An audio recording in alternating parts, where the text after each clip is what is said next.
there are a few players that didn't get their contract extensions, their rookie extensions, past the rookie contract. First, before I go into those guys, I'll talk about the guys who did. Jonathan Isaac signed 4 years for $80 million with the Magic, even off of an ACL tear. Derrick White, 4 years and $73 million. Felt like it was kind of an overpay for Derrick White. I like him as a player, but when OG Anunoby, the next guy on the list, is getting 4 years, $72 million, and I think he has way more potential than Derrick White, it's kind of an overpay. Luke Kennard got 4 years, $64 million. Markelle Fultz, 3 years, $50 million. And Kyle Kuzma, 3 years, $40 million. So what I can see off the bat is that the Magic are trying to keep their young core together and see, how good they can be. Markelle Fultz, last year was basically his rookie season. His first year that everything, he was stable. Everything wasn't a complete mess around him. So let's see what he can do to build off that last season. And now players who didn't sign an extension and their extension was declined were Lonzo Ball, John Collins, Jared Allen, Zach Collins, and Lauri Markkanen. So which player are you more surprised by? That got a contract extension or that didn't get one? I was pretty surprised that the Bulls did not give an extension to Lauri Markkanen. I guess the thought process behind that is let's see what he does this year in a new system. But I thought that this new regime was going to be high on keeping the young talent that they have. But I guess they're looking at this season more of a prove-it season than, thinking they can really go for a playoff spot this year. So I think that speaks towards what they're doing. One of the players that I was not surprised about was John Collins, just because I think he's going to be dealt at some point this season. Because you look at what they have down low, Gallinari, they drafted Onyeka, they have Clint Capella. They have so much depth down low. I just don't see them paying John Collins, so I feel like he's going to be dealt at some point this year. I'm actually surprised by that, by opposite reasons, because I don't know why they wouldn't keep John Collins. I agree. I think that Gallinari's good, but he's older. He's very injury prone, and I think if the Atlanta Hawks do end up dealing John Collins, it will be one of the worst mistakes that they will ever make. Because you look at when the Pelicans try to surround Anthony Davis with talent, they rush to it. They rush to a conclusion. They got Drew Holiday. They got Tyreke Evans. They got Eric Gordon. Two of the three of those guys were constantly injured. Everybody was constantly in and out of the lineup. And now you give up a young player when they went out and traded for DeMarcus Cousins. You give up Buddy Hield, who was turned into a 20-point per game scorer, sharpshooter, who would fit around Anthony Davis's game better than Cousins.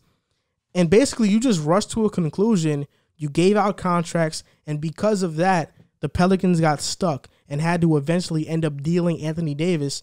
And now the Atlanta Hawks, okay, you may not be winning now. Trae Young is great right now, so you want to win now. But Trae Young is going to be great next year and the year after that.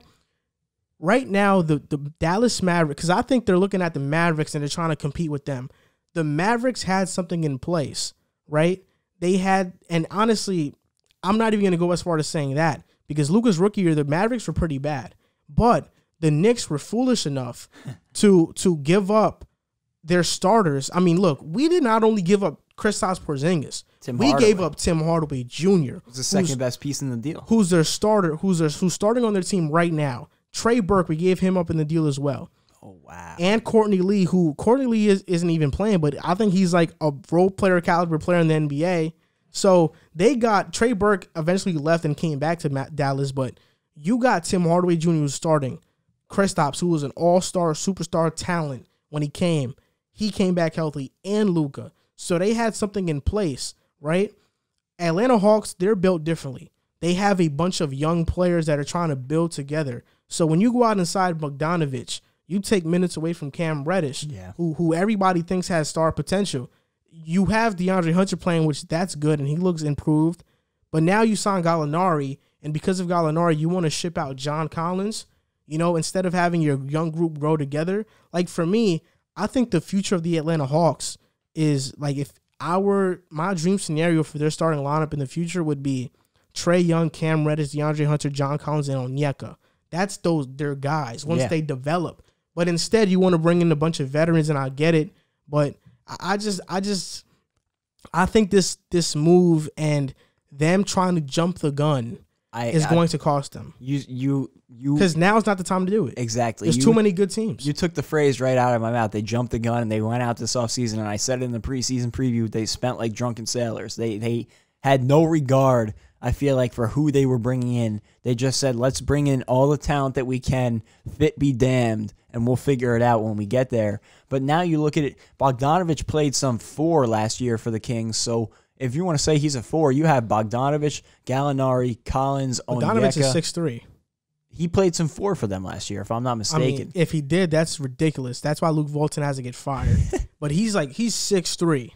Well, nonetheless, they have a logjam down low. I would trade Capella before I traded John Collins, but I don't know what they're thinking, not wanting to pay John Collins. I mean, I see what they're doing, and maybe they extend him in the offseason, and I'm wrong, but I guess they're banking on Onyeka coming in and now taking that spot of John Collins, but Gallinari's not a long-term option. I feel like Capella's not really a long-term option, so if anybody was going to get dealt, I feel like it should be Capella. They're obviously not going to trade Gallinari. They can't, even if they wanted to, with that 60-day signing trade exception or whatever it may be. But I agree with you. I think that would be a big mistake, and I think they just went for it too early. You have so much more time for Trae Young to grow. Cam Reddish and DeAndre Hunter haven't even scratched the surface yet. And John Collins is a guy who, if you paid him this year, you have 5 years of him growing into a potential all-star talent at the 4. He put up great numbers last year, and that's with missing 20 games at the start of the season. You know, who knows if he plays those 20 games, they might be in that race for the 8th seed. They might be a bubble team last year. But they'll be better, but they would have still been bad. DeAndre Hunter and Cam Reddish were both rookies last year. And this year, it's their sophomore season. At least give them until their 3rd or 4th season to try to make these drastic moves. When you try to do it so fast, I think that might potentially hurt them in the long run. Yeah. And I disagree, though, with one thing you said. I think Clint Capella is a long-term option. And that's why it surprised me that they drafted Onyeka. Because I think Capella was a long-term option, that he signed for like 3 more seasons. And I think he fits Trae Young in terms of just pick and roll and catching lobs and playing defense. He's a good defender, a good rebounder. So I think he fits. He's a young player as well. I just think that they should just keep this team together. Just let this team grow together, and at least and just let this team grow together. Maybe they're just waiting out to sign him later in the offseason or later in the year when offseason starts, because that's always a possibility, because we know with all these players, whether it be Ball, Collins, Allen, Zach Collins, or Markkanen, their contracts can be matched. They're restricted free agents, not unrestricted free agents. So maybe they want to see what's out there in the market for John Collins before they jump the gun and offer him a crazy amount of contract. That's a good point, but I feel like if he gets out there, he's going to get a good amount of money from somebody. But, I question where they go now. They can go over the salary cap to sign John Collins, correct? Yep. So it would be a mistake to let him go, but I feel like it was a mistake to bring in Gallinari in the first place. Even though I like it. I like the veteran presence that he brings. Are they going to play him into 3, you think? He's coming off the bench. Okay. I don't think it was a mistake. I just think it's a mistake that if they were going to go, they're thinking about not bringing back John Collins. If they were going to go and then draft Onyeka, then I don't know why they spent all that money to go out and sign Gallinari, and then they're also going to have to extend John Collins, and they have Clint Capella. It's just like I feel like they're investing a lot into those big men when they could have used that money maybe that they spent on Gallinari to find a better star at some point. They could have been in talks for James Harden maybe if they hadn't made that Gallinari deal. But that would have not worked. No, but the point that I'm making is I feel like they just threw money out there because they wanted to compete now when it might have been smarter to just hang on to that cap, bring in more guys on smaller deals. Like I thought bringing in Rondo was a really nice addition. Brought in some veteran presence. He was cheap. He can come in, play some defense off the bench, and be a little mentor for Trae Young. Like, that's the deals I feel like they should have been focusing on, and I just feel like they went for it too quickly. And although I think they are going to be in that playoff discussion this year, I don't see them competing for anything. Like, they're not in that top 6 teams. They're not a in the championship Eastern Conference. team. Exactly. So I just feel like their direction got a little murky with their offseason. Yeah, we'll see how it goes. We'll see if John Collins does end up getting a long contract from the Hawks or he goes to another team. But I mean, he's a good player, iffy defender, but we'll see what the Hawks do from here and how their season is going to go. Yeah, and one of the other players that signed an extension, but it wasn't a rookie extension, is Rudy Gobert. Yeah. Which I had talked about it in the preseason predictions that I didn't think that they were going to bring him back, and I thought that they were going to trade him. Now they sign him to a 5-year supermax.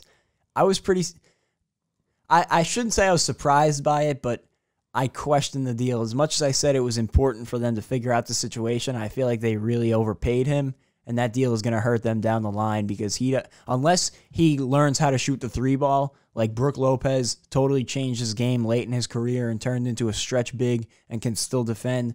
If Gobert can do that, it changes the dynamic of it. But right now, with what he is, he's not worth the money that they gave him. The thing about Gobert in Utah is that, he's not worth the money that they gave him, but at the end of the day, what other option do you have outside of paying him? You're not going to have guys You're not going to get a Rudy Gobert in free agency. You're not going to get a star in free agency. So they have to homegrown talent, and they homegrown Rudy Gobert, which is why they probably had an incentive to keep him even more. So I mean, it is what it is. Utah wasn't getting a star player, so even though I think they did overpay him, you got to look at the situation and say, if we don't pay him, we're not going to be a good team. It's a good point. I would love to see him learn to stretch out his game and get around the 3-point line and learn how to shoot the ball, because if he did, that would add a whole different dynamic to that team.